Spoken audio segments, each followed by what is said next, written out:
1월 5일 화요일입니다. 누가복음 2장 21절로 40절 말씀. 할례할 8일이 되매 그 이름을 예수라 하니 곧 잉태하기 전에 천사가 일컬은 바로라.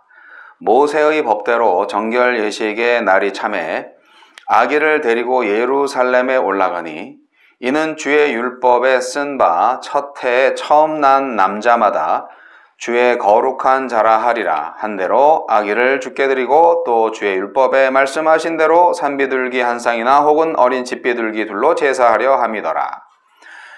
예루살렘에 시므온이라 하는 사람이 있으니 이 사람은 의롭고 경건하여 이스라엘의 위로를 기다리는 자라. 성령이 그 위에 계시더라. 그가 주의 그리스도를 보기 전에는 죽지 아니하리라 하는 성령의 지시를 받았더니 성령의 감동으로 성전에 들어가매 마침 부모가 율법의 관례대로 행하고자 하여 그 아기 예수를 데리고 오는지라. 시므온이 아기를 안고 하나님을 찬송하여 이르되 주제여 이제는 말씀하신 대로 종을 평안히 놓아주시는도다. 내 눈이 주의 구원을 보았사오니 이는 만민 앞에 예비하신 것이요 이방을 비추는 빛이요 주의 백성 이스라엘의 영광이니이다 하니 그의 부모가 그에 대한 말들을 놀랍게 여기더라. 시므온이 그들에게 축복하고 그의 어머니 마리아에게 말하여 이르되 보라 이는 이스라엘 중 많은 사람을 패하거나 흥하게 하며 비방을 받는 표적이 되기 위하여 세움을 받았고 또 칼이 내 마음을 찌르듯 하리니 이는 여러 사람의 마음의 생각을 드러내려 함이니라 하더라. 또 아셀 지파 바누엘의 딸 안나라 하는 선지자가 있어 나이가 매우 많았더라. 그가 결혼한 후 7해 동안 남편과 함께 살다가 과부가 되고 84세가 되었더라. 이 사람이 성전을 떠나지 아니하고 주야로 금식하며 기도함으로 섬기더니 마침 이때에 나와서 하나님께 감사하고 예루살렘의 속량을 바라는 모든 사람에게 그에 대하여 말하니라. 주의 율법을 따라 모든 일을 마치고 갈릴리로 돌아가 본 동네 나사렛에 이르니라. 아기가 자라며 강하여지고 지혜가 충만하며 하나님의 은혜가 그의 위에 있더라. 이방의 빛, 이스라엘의 영광. 메시아를 기다리던 시므온과 안나는 할례와 정결의식을 마친 아기 예수님을 알아보고 약속을 이루시는 하나님을 찬양합니다. 예수님은 지혜와 은혜의 사람으로 성장하십니다. 예수님은 어떤 분입니까?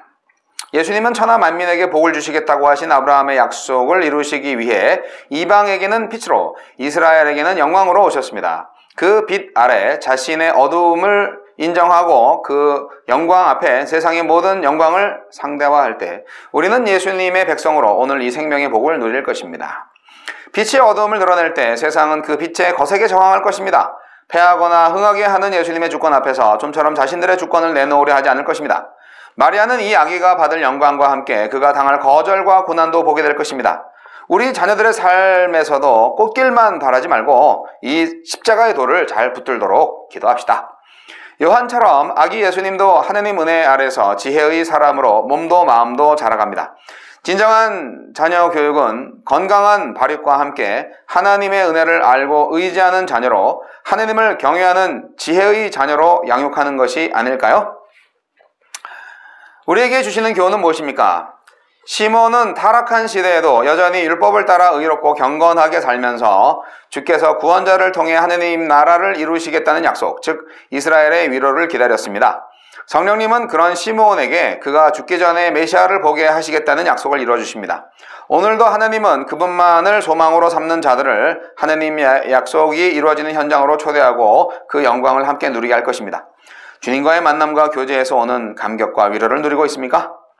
성전에서 주야로 금식하고 기도함으로 섬기던 선지자 안나도 예수님을 알아보고 주께 감사합니다. 그리고 모든 사람에게 이 아기가 장차 예루살렘을 속량할 분이라고 전합니다. 나이가 들수록 그의 영안은 더욱 밝아졌습니다. 그가 바란 것은 하나님 나라이고 그가 자랑한 것은 구원자이며 그가 기다린 것은 메시아였습니다. 내 노년의 기대는 무엇이고 기도 제목은 무엇입니까? 주여, 평생토록 주님의 나라를 앙망하고 주의 은혜 아래 사는 지혜로운 사람이 되게 하소서. 아멘. 오늘 말씀은 예수님이 이스라엘의 그 법도에 따라서 할례를 받는 날입니다. 모세의 법대로 정결 예식의 날이 돼서 아기를 데리고 예루살렘에 올라왔죠. 예수님의 부모님들이요. 그래서 정결 예식하고 제사 드리고 그리고 할례를 받는 겁니다. 근데 이제 이때 선지자가 찬송을 합니다. 그 선지자가 두 사람인데 이 시므온이라는 사람, 딱 선지자라고 말은 안 했지만 경건한 사람이다 이렇게 나오고 있잖아요. 이스라엘의 위로를 기다리는 사람이다. 성령이 그 위에 있다. 이렇게 성경은 말하고 있기 때문에 타락한 시대에 여전히 율법을 따르면서 경건하게 살았던 시므온이라는 사람이 메시아를 보게 해주셔서 감사합니다. 완전히 영혼이 뚫린 거죠. 메시아가 온 것을 알아봤다니까요. 그 갓난 아기를 보고 갓난 아이가 아니라 8일 된 아기니까 이 정도로 영혼이 열린 경건한 사람이 오늘날 좀 있었으면 좋겠는데요. 그래서 이 시므온이 참 감사하고 이렇게 선포하는 모습을 한번 상상해 보면 그 요셉과 마리아는 참 마음이 어땠을까 생각을 해봅니다. 좀 신비적인 느낌이 들었겠죠. 만민에게 복을 주러 오신 예수, 그러니까 예수님은 메시아로 오셨습니다. 아브라함에게 하나님께서 주신 약속을 완전히 이루시고자 하는, 그러니까 우리가 해석할 때 아브라함에게 주신 약속은 그 구약 백성 아브라함에게만 준 약속이 아니고 선택한 민족 이스라엘 백성한테만 준 것이 아니고 아브라함의 약속은 진짜 모든 믿는 자에게 주시는 약속이 되었다는 것이죠. 그래서 이제 구약 성경을 재해석하게 되는 거죠. 예수님은 천하 만민에게 복을 주시겠다고 아브라함에게 주신 약속을 성취하기 위해서 이제 오신 거예요. 이제 세상에 오신 거예요. 그래서 이 예수님이 오신 날이 정말 역사의 그 딱 중앙 분기점이 되기 때문에 그래서 예수님이 오신 그 해를 서기 1년으로 잡아주는 거죠. 예수님이 오기 전의 연도와 예수님이 온 다음의 연도. 빛으로 와서 어둠을 드러낼 때 사실 예수님을 반대하는 세상이 많죠. 왜냐하면 세상은 어두운 세상이니까. 그래서 반대를 많이 받고 고난도 많이 받으시겠죠. 하지만 어떡하겠어요? 하나님께서 그렇게 보내셨어요. 예수님이 육신을 입고 왔다는 것은 우리에게 굉장히 큰 희망을 줍니다. 이 성육신 사건은 정말 신비적인 사건이지만 이 성육신 사건, 성육신의 의미를 정말 잘 우리가 이해해 보면은요, 정말 하나님 참 오묘하시고, 그리고 이 세상에 돌아가는 역사와 인생의 그 의미를 제대로 알 수가 있습니다. 예수님이 인간이 되신 것처럼 우리도 말씀을 통하여서 인간이 되면서 동시에 하나님이 될 수 있다는 그런 기대를 할 수 있는 신비적 사건인 거죠. 물론 아무나 그렇게 되는 건 아니겠지만, 그래서 예수님께서 오셨을 때 이렇게 경건한 사람들은 그를 알아보는 겁니다. 시몬 말고 또 알아본 사람이 있었죠. 나이가 참 많으신 분인데 안나라는 여자 선지자가 있었나 봐요. 이분이 주야로 금식하고 기도하고 그랬던 선지자 안나가 예수님을 알아보고 주님께 감사하는 장면이 나와 있습니다. 멋진 일이죠. 이 예수가 이제 예루살렘을 속량할 뿐이다, 그렇게 예언하고 있습니다. 나이가 80대 중반이 되었지만 몸은 약했어도 그 영적인 감각이 굉장히 선명하게 유지하고 있었기 때문에 그야말로 정확하게 하나님의 아들을 알아볼 수가 있었던 것이죠. 그러니까 나이가 먹어도요, 하나님의 일을 정말 잘 감당할 수 있는 사람이 될 수가 있어요. 금식하고 기도하는 것만이 능사는 아니겠지만, 그러나 하나님 앞에서 경건한 생활을 할 때 그의 눈이 더 총명하게 될 수 있다는 것입니다. 저와 여러분도 마찬가지죠.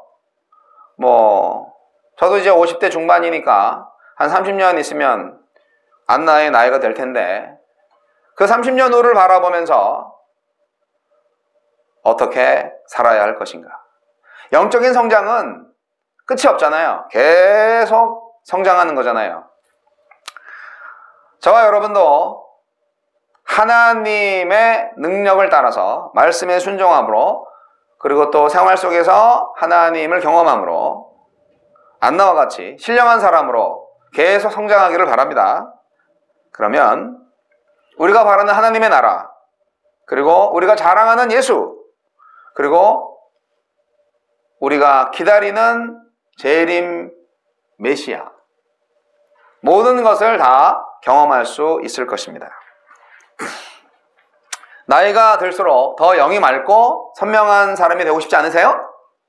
여러분, 매일 성경으로 하나님과 동행하는 인생 사시기 바랍니다.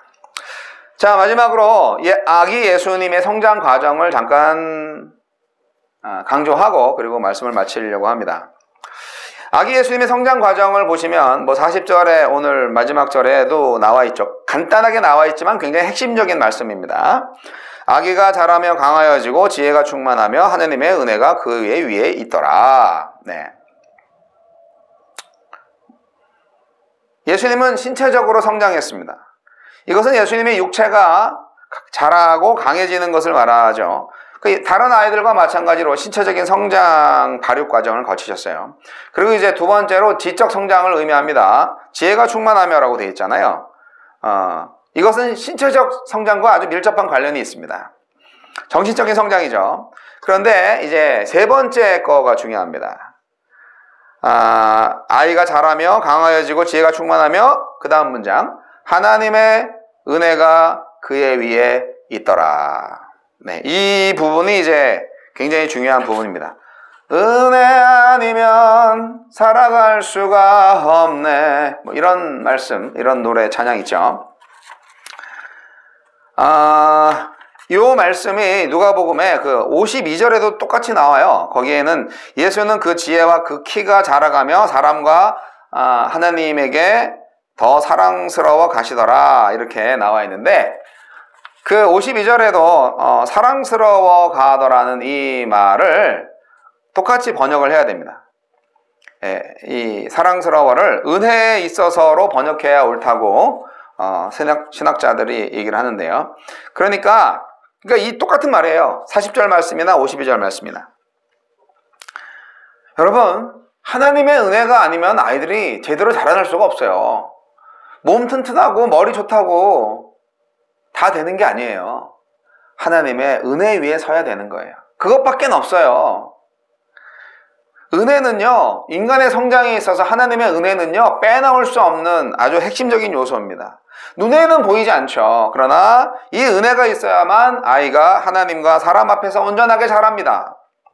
최근에 한국의 그 뉴스에서 아주 핵폭탄 같은 엄청난 슬픈 일이 하나 있었는데, 끔찍한 일이죠.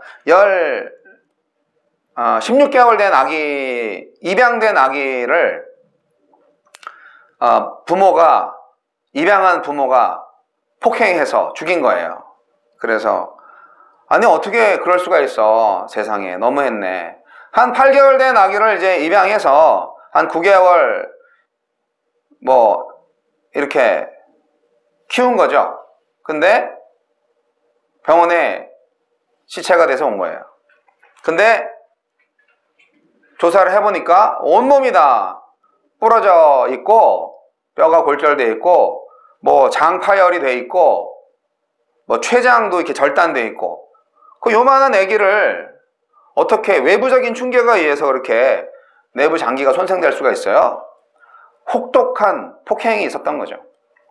근데 그 양부모들이 출신 성분이 뭐냐? 아유, 되게 잘생기고요, 이뻐요. 근데요, 그분들이 둘 다 PK라는 거예요. 목사님 아들, 딸들인 거예요. 오 마이 갓. 여러분, 자녀의 성장, 저도 정말 아찔합니다만 하나님의 은혜 아니고는 아무것도 없습니다. 그래서 우리가 하나님한테 기도하고 아이를 하나님한테 드려야 하는 것입니다. 맡겨드려야 하는 것입니다. 기도해야 하는 것입니다. 말씀으로 가르쳐야 하는 것입니다. 하느님의 은혜가 있으려면, 몸이 튼튼하게 자라게 하려면 잘 먹이고 운동을 시키면 되고, 지혜가 있게 하려면 과외를 시키거나 공부를 많이 시키면 되겠지만, 하나님의 은혜는 말이죠, 돈으로도 안 되고 힘으로도 안 되고 오직 하나님의 말씀과 기도로 가능하다는 사실 여러분 잘 아시잖아요. 그렇기 때문에 아이들한테 하나님의 말씀을 잘 먹이고 그들을 위해서 기도하면 그 아이들이 하나님의 은혜 가운데서 자라게 됩니다. 하나님의 은혜가 있어야 그 얼굴에서 빛이 날 거 아니에요. 마음에 평안이 있고 즐거움이 있을 거 아니에요. 무슨 일이든지 조급하지 않고 느긋하고 부모의 말씀에 순종하고 착한 일을 찾아서 할 거 아니에요. 무엇보다도 하나님을 잘 믿고 하나님을 두려워하게 되는 것, 하나님을 경외하는 자, 바로 이것이 하나님 앞에서의 올바른 성장이라 할 수 있겠습니다. 예수님의 성장은 하나님 앞에서의 성장이죠. 그리고 사람들 앞에서의 성장이죠. 이 둘 다 갖춘 균형 잡힌 성장이었습니다. 저와 여러분의 자녀들도 그렇게 성장해야 됩니다. 모든 사람들의 자녀들이 하나님과의 관계가 올바로 되는 것에 포커싱이 되었으면 좋겠습니다. 이 예수님의 성장 과정을 보면서 우리는 이 세상에서 홀로 살아가는 존재가 아니라 사람들 가운데 더불어 살아가는 존재임을 더욱더 알고, 우리가 그 관계 속에서 하나님이 우리에게 빛의 아들로 살아가는 사명을 주셨다는 것을 다시 한번 깨달으셨으면 좋겠습니다.